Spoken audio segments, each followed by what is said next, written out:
कि शिवालय से अगर वो आया है और शिवालय से आने वाला व्यक्ति अपने घर ना जाते हुए मान लो कि किसी दूसरे के घर में भी अगर प्रवेश कर जाता है तो शिवालय की रज जब उसके शरीर से लगकर जाती है तो उस घर का भी कल्याण कर देती है, जिस घर में वो प्रवेश करता है उसका भी कल्याण कर देती है। स्मरण किया होगा कि ये शिव महापुराण में पहले वर्णन करा है कि शंकर जी पे चढ़ा हुआ जल लाकर अपने दरवाजे की चौखट पर छींटो। सुना था कि नहीं सुना था? जम के बोलो जरा, सबने सुना था ना कि अपने दरवाजे की चौखट पर छींटो, अपने दरवाजे के अंतर्गत छींटो। उसका कारण क्या था? उसका केवल एक कारण है कि भगवान शंकर पर चढ़ा हुआ जल अगर थोड़ी सी भी रज लगकर आ गई, भगवान शिव का चढ़ा हुआ जल अगर हमारी चौखट पर दुकान पर आकर अगर छिटक दिया तो कुबेर का भंडार मेरा महादेव भर ही देता है। अगर बन सके जीवन में एक बार प्रयास करिएगा। अगर गुरुवार का प्रदोष पड़ जाए, कौन से वार का? गुरुवार का प्रदोष पड़ जाए, बृहस्पतिवार का यदि प्रदोष पड़ जाए तो प्रदोष के दिन प्रदोष काल में, प्रदोष के दिन प्रदोष काल में किसी शिवालय में जाएं, शंकर के मंदिर में जाएं, एक ही दिए के अंदर एक फूल बाती, कैसी बाती है? फूल बाती, और उसी दिए के अंदर एक लंबी बाती, दो बाती।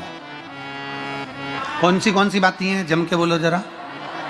एक फूल बाती, एक लंबी बाती, दो बाती। एक ही दिए के अंदर फूल बाती, लंबी बाती दोनों रख लें। थोड़ा सा घृत की बातियां, तेल की बाती नहीं, घी की बाती रखें और दोनों बातियां उसमें रखकर 3 बेलपत्र भगवान शंकर के मंदिर में लेकर जाएं। दिए को भी प्रज्वलित नहीं करना है। पहली बेलपत्र नंदीश्वर की जो ऊपर का भाग होता है जिसको हम शिव तत्व भाग कहते हैं, नंदी के पीठ पर एक भाग होता है जिसको शिव तत्व भाग कहा जाता है, वो नंदी की पीठ पर जो भाग है वहां पर एक बेलपत्र समर्पित करें। दूसरा बेलपत्र आप जो माता पार्वती जी का, जैसे ये शिवलिंग है और ये गोल भाग है, ये माता पार्वती जी का हस्तकमल है, तो माता पार्वती जी का जो हस्तकमल है, इस हस्तकमल पर कहीं पर भी एक बेलपत्र आप समर्पित कर दें। और तीसरे नंबर की जो बेलपत्र है वो भगवान शंकर पर समर्पित कर दें। जो दिया आप लेकर गए हो मंदिर में, उसी दिए को नंदी और महादेव इन दोनों को दर्शन कराते हुए अगर मंदिर के अंदर लगाने दें दिया तो ठीक है, ना लगाने दें तो दीप को बीच में बस स्पर्श कराकर भले बाहर जाकर लगा दो, पर प्रयास करो वो दीप, वैसे तो बीच में नंदी और शिव के मध्य में वो दिया स्पर्श होना चाहिए। जैसे ये नंदी है और ये शिव है तो इसके मध्य में दीप स्पर्श कर ले, भले उसको जलाने ना दे पर स्पर्श मात्र कर कर अगर आपने एकांत में कहीं पर भी ले जाकर लगा दिया, उस दीप को जला दिया, तो गया हुआ कितना भी करोड़ रुपया हो वो धीरे धीरे कर कर गया हुआ धन हमारा वापस आता ही है। कोई खाकर भी बैठ गया तो देगा जरूर, वो धन आएगा जरूर, कैसे भी आएगा पर अपनी संपदा वापस। शिव तत्व की प्राप्ति है, भगवान शंकर की प्राप्ति। सबका किया है मेरा भी उद्धार कीजिए, उद्धार कीजिए, है त्रिपुंडधारी है त्रिशूलधारी। आप दिल से जब बाबा से कहेंगे, अपने मन से जब भगवान को प्रार्थना करेंगे, अपने हृदय से जब शिव को पुकारेंगे, क्यों ना मिलेगा? गया हुआ धन केवल चौखट पर स्पर्श मात्र करा था पारो के पुत्र ने, और स्पर्श मात्र करने से उसका पूरा, घर से लड़कर नहीं, झगड़कर नहीं, क्लेश कर कर नहीं। अगर घर में लड़ाई भी हो गई ना, झगड़ा हो गया तो थोड़ा रुक जाओ, अब थोड़ी देर से जाऊंगी, पर मुख उतार कर झगड़ा करके लोटा लेके भाग के शंकर के मंदिर नहीं जाऊंगी। चाय रख दी चूल्हा पे, इतनी देर में चाय तपेगी जब तक मैं लोटा घर जल चढ़ा के आती हूँ। शंकर भगवान टेंशन में हो गए, चाय देखूं कि तुझे देखूं। शिव जी टेंशन, तू तो चाय रख कर चली गई, किसके भरोसे? चाय रखकर किसके भरोसे गई?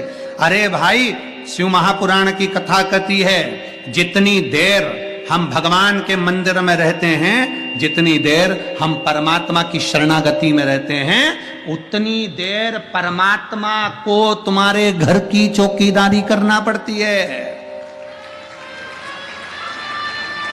तो देव स्वयं कामदेव को भस्म कर कर पार्वती जी से मंगल विवाह करने के लिए आतुर हुए।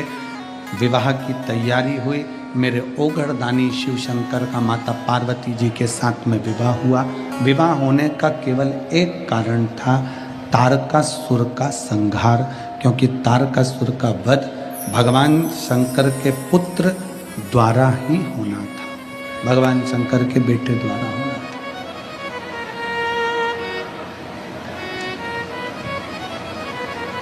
तारकासुर का संहार,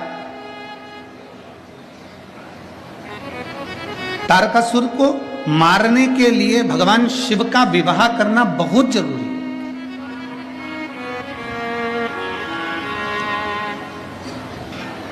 अगर विवाह नहीं हुआ, क्योंकि तारकासुर ने वर ही यही मांगा है, अगर मरूं तो शिव के पुत्र द्वारा मरूं। आपको पहले भी कथाओं में कहा कि भगवान शंकर का कोई द्रोही नहीं है, भगवान शंकर का कोई दुश्मन नहीं है, भगवान शंकर का कोई विरोधी नहीं है। शंकर भगवान के सब पक्ष वाले हैं, शिव का कोई विरोधी नहीं।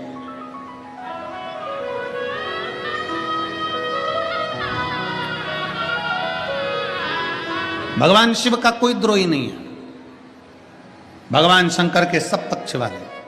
लंकाधिपति रावण स्वयं असुर है, ब्राह्मण कुल में जन्म लेने के बाद भी वृत्ति उसकी बेकार थी, परंतु वो शिव का पूजन करता है, भगवान शंकर की आराधना करता है।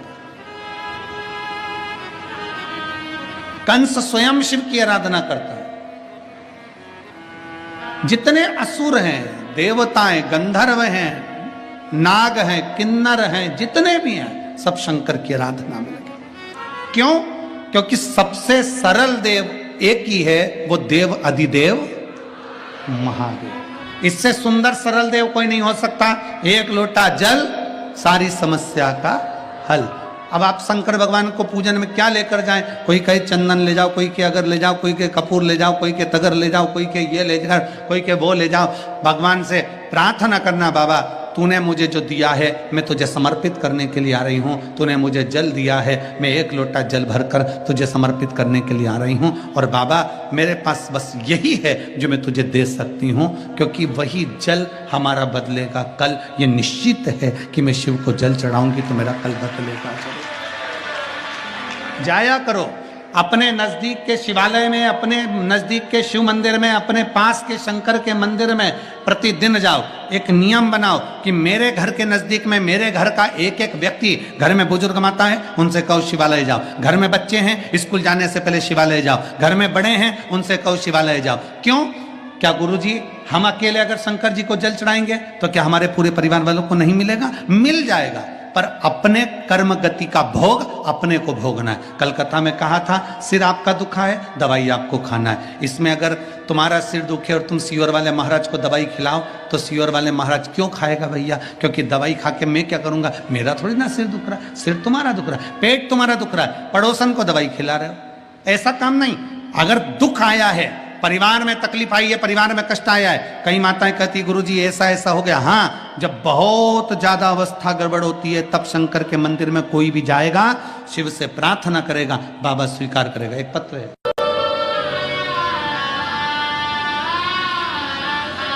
रोटी के 4 हिस्से होते हैं। सबसे पहले नंबर की रोटी किसकी बनती है? जम के बोलो जरा, जम के, गाय। दूसरे नंबर की रोटी बनती है भगवान की, तीसरे नंबर की रोटी बनती है गुरु की, और आखिरी नंबर की रोटी बनती है, जम के बोलो, कुत्ता की, स्वान की। ठीक है? रोटी के 4 हिस्से हैं। पहले नंबर की रोटी आज के समय में गौ माता के मुख में नहीं जाती। क्यों? क्योंकि बड़े बड़े शहरों में गाय नहीं मिलती, बड़ी बड़ी सिटियों में गौ माता मिलती नहीं है, टाइम इतना है नहीं कि एक भी रोटी एक्स्ट्रा रखी जाए। उतनी बनाई जाए जितनी खाई जाए। तो सबसे पहली रोटी पति कहता है कि जल्दी से मुझे रोटी दे, मुझे ऑफिस जाना है। सबसे पहली रोटी बनती है और वो पति के मुख में जाती है। गाय के हिस्से की खा गया, इसलिए गाय जैसा हो गया बेचारा, गाय जैसा एकदम गौ माता। पत्नी ने कहा यहाँ बैठ जाओ, हाओ। पत्नी बोली ऐसा कर लो, हाओ। पत्नी बोली वैसा कर लो, हाओ। गाय जैसा हो गया, क्योंकि गाय के हिस्से की खा गया। दूसरे नंबर की है भगवान की और तीसरे नंबर की है गुरु की। बच्चे ने कहा मम्मी टिफिन दे, मेरे को स्कूल जाना है। माँ ने जो दूसरी तीसरी रोटी थी गुरु के हिस्से वाली वो टिफिन में रख दी। इतना इतना सा बच्चा ने वो गुरु के हिस्से की रोटी खा ली, जितना तो घर का बुढ़ा नहीं बोले, औलाद इतनी बोले गुरु जैसा ज्ञान देती, क्योंकि गुरु के हिस्से की खा गए महाराज, गुरु के हिस्से। अब रोटी खाने के लिए सब माताएं बैठी हैं और रोटी पड़ गई कम, तो इन्होंने सोचा आखिरी की बची है, आखिरी डबल से कौन बनाए। तो वो कुत्ता के हिस्से की पड़ी थी और वो कुत्ता के हिस्से की खा गई। तो दो एक साथ कहीं नहीं रह पाती, दे भोग दे भोग दे भोग दे भोग, इतना भिड़े इतना भिड़े इतना भिड़े कि एक दूसरे को सुआ ही नहीं, क्योंकि खा गई कुत्ता के हिस्से की, जो कुत्ता को डलना था। जैसे कुत्ता को देखकर कुत्ता नहीं सुआता, उसी तरह कुत्ते के हिस्से की रोटी खाने वाला आपस में एक दूसरे को नहीं सुहाता। जितने किचन में होते हैं, रसोई घर में होते हैं, शब्द सुनकर भगवान शंकर के, जिन्होंने शंकर भगवान के मुख से कथा सुनी हो, तोते के बच्चे के रूप में अंडे में से बाहर निकलकर कथा जो सुने हो, वो तोते के बच्चा सुखदेव के रूप में जो प्रगटा हो, जिसने शिव जी के मुख से कथा सुनी हो, फिर उसको दूसरी कथा का स्मरण नहीं होता। जो एक बार भगवान शंकर की कथा में डूब जाता है ना, तो टीवी पर भी वो रिमोट लेकर वो शिव पुराण ढूंढता रहता है कि कब मिलेगी कथा सुन। कह दिया सुखदेव जी महाराज ने राजा परीक्षित से, परीक्षित सुन, तुझे 7 दिन मिले, 7वें दिन तक्षक नाग डसेगा। सारे महाराजों ने तुझसे कह दिया कि कथा हम तुझसे यज्ञ करवाएं, अनुष्ठान करवाएं, ये करवाएं वो करवाएं, पर मैं सुखदेव तुझसे कहता हूं ये मत सोचना कि मैं तेरे प्राण बचा लूंगा। मरेगा तो तू पक्का, निश्चित है कि तुझे मरना है, पर इतना जरूर है कि मरते समय तुझे संसार का भान नहीं होगा, परमात्मा का भान होगा अगर मैं कथा सुना दूंगा। शिव महापुराण की कथा करती क्या है? शिव महापुराण की कथा बस यही करती है कि तुम्हारे दुख को शिव महापुराण की कथा काट नहीं सकती, तुम्हारी तकलीफ को नहीं काटेगी, तुम्हारे कष्ट को नहीं काटेगी। शिव महापुराण की कथा क्या करेगी? तुम्हें अंदर एक बल उत्पन्न करेगी। सामने अगर तुम्हारे दुख आ भी गया तो तुम्हें वो बल रहेगा कि उस दुख को तुम कैसे समाप्त कर सकते हो, ये शिव पुराण की कथा बता देगी। इसलिए सारी समस्या का हल एक लोटा जल, ये शिव महापुराण की कथा सारी समस्या का हल। एक लोटा जल शिव महापुराण की कथा ये दे देती। आपके जीवन में जो तकलीफ है, आपके जीवन में जो दुख है, आपके जीवन में कष्ट है, आपके जीवन में जो तकलीफ है, आपके जीवन में जो कष्ट है, आपके जीवन में जो दुख है, आपके जीवन में जो कष्ट तकलीफ दुख है, वो आपके जीवन का दुख तकलीफ कष्ट केवल आपके एक लोटा जल से मिट सकता है। आपके भीतर का भाव आप प्रकट करिए, शिव तत्व को अपने भीतर प्रकट करिए, अपने भीतर शिव तत्व को प्रकट करिए।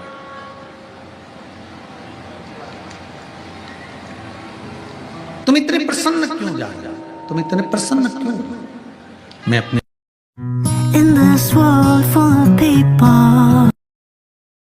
पति राम का, आप सीता का स्वरूप हो, परिवार को लेकर चलना है, सबको जिमाना, फिर भोजन करना है, सबकी सेवा करना, सबके लिए अग्रण्य खड़े रहना। आज के जमाने में कौन सिखाता है? आज के जमाने में तो माँ अपनी अपनी बेटियों से कह देती जितना बने उतना कर, अपनी बच्चे को ले और कमरे में चली जा। काय को माता बच्ची करना? बच्चों को सीख देना चाहिए, सबको सामूहिक लेकर चलना बेटा, कोई भेद मत रखना बेटा, 4 देवरानी जेठानी और चारों एक जैसी रहना बेटा। तेरे पति 4 भाई हैं, चारों को एक जैसा गिनना बेटा, सबका सम्मान, सबका आदर, सबका सत्कार करिए। कोई कमजोर भी है, लगे हो सकता है तेरा पति ज्यादा कमाता हो और दूसरे का पति नहीं कमाता, ये मत सोचना कि मेरा ही पति कमाता ना, ये निश्चित है कि बदल कर रहे। आप चढ़ाकर देखिए, शिव को एक लोटा जल चढ़ाकर देखो,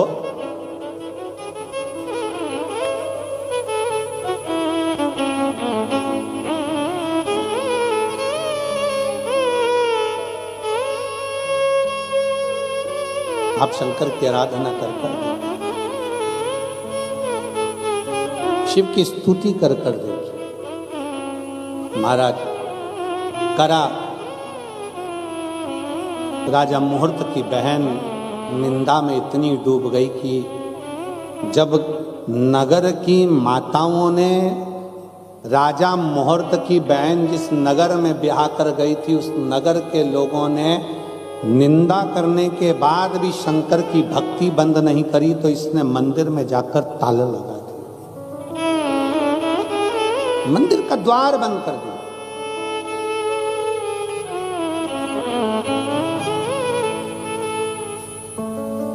और मंदिर में श्रवण कर रहे हैं और दुबई की इस पवित्र भूमि पर बैठकर आप लोग कथा श्रवण कर रहे हैं, उनसे एक निवेदन करेंगे, अगर मांगना तो भगवान शंकर से ये सब कुछ बाद में मांगना, सबसे पहले मांगना कि मेरे भोले बाबा आपका दर्शन हो जाए, क्योंकि दर्शन होगा तो सब कुछ अपने आप मिल ही जाए। आप में से कई मेरी जीजियां बैठी हैं, कई जीजा बैठे हैं, कई माताएं, कई बेटियां, बेटा बैठे हैं, जिन्होंने भगवान शंकर को एक लोटा जल चढ़ाकर ये मांगा, हमें कथा कब मिलेगी बाबा, हम कथा कब सुनेंगे, हम तो जा नहीं सकते भारत में, कहाँ बैठकर कथा श्रवण करेंगे, पंडाल में भारी भीड़ होती है, ऐसी कृपा कर दो बाबा कि हमको कथा मिल जाए, हम कथा एक बार पंडाल में बैठकर श्रवण कर लें, अपने जीवन में एक बार तो कथा को हम पंडाल में बैठकर सुने। और ये दुबई की इस पवित्र भूमि पर यजमान परिवार ने सिद्ध कर दिया कि इस पंडाल में बैठकर आपको और हम के शिवालय से अगर वो आया है और शिवालय से आने वाला व्यक्ति अपने घर ना जाते हुए मान लो कि किसी दूसरे के घर में भी अगर प्रवेश कर जाता है, तो शिवालय की रज जब उसके शरीर से लगकर जाती है तो उस घर का भी कल्याण कर देती है, जिस घर में वो प्रवेश करता है उसका भी कल्याण कर देती है। स्मरण किया होगा कि ये शिव महापुराण में पहले वर्णन करा है कि शंकर जी पे चढ़ा हुआ जल लाकर अपने दरवाजे की चौखट पर छींटो। सुना था कि नहीं सुना था? जम के बोलो जरा, सबने सुना था ना कि अपने दरवाजे की चौखट पर छींटो, अपने दरवाजे के अंतर्गत छींटो। उसका कारण क्या था? उसका केवल एक कारण है कि भगवान शंकर पर चढ़ा हुआ जल अगर थोड़ी सी भी रज लगकर आ गई, भगवान शिव का चढ़ा हुआ जल अगर हमारी चौखट पर, दुकान पर आकर अगर छिटक दिया तो कुबेर का भंडार मेरा महादेव भर ही देता। अगर बन सके जीवन में एक बार प्रयास करिएगा, अगर गुरुवार का प्रदोष पड़ जाए, कौन से वार का? गुरुवार का प्रदोष पड़ जाए, बृहस्पतिवार का यदि प्रदोष पड़ जाए, तो प्रदोष के दिन, प्रदोष काल में, प्रदोष के दिन, प्रदोष काल में किसी शिवालय में जाएं, शंकर के मंदिर में जाएं, एक ही दिए के अंदर एक फूल बाती, कैसी बाती है? फूल बाती, और उसी दिए के अंदर एक लंबी बाती, 2 बाती। कौन सी बाती हैं? जम के बोलो जरा।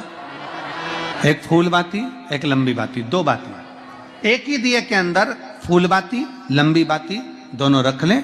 थोड़ा सा घृत की बातियां, तेल की बाती नहीं, घी की बाती रखें, और दोनों बातियां उसमें रखकर 3 बेलपत्र भगवान शंकर के मंदिर में लेकर जाएं।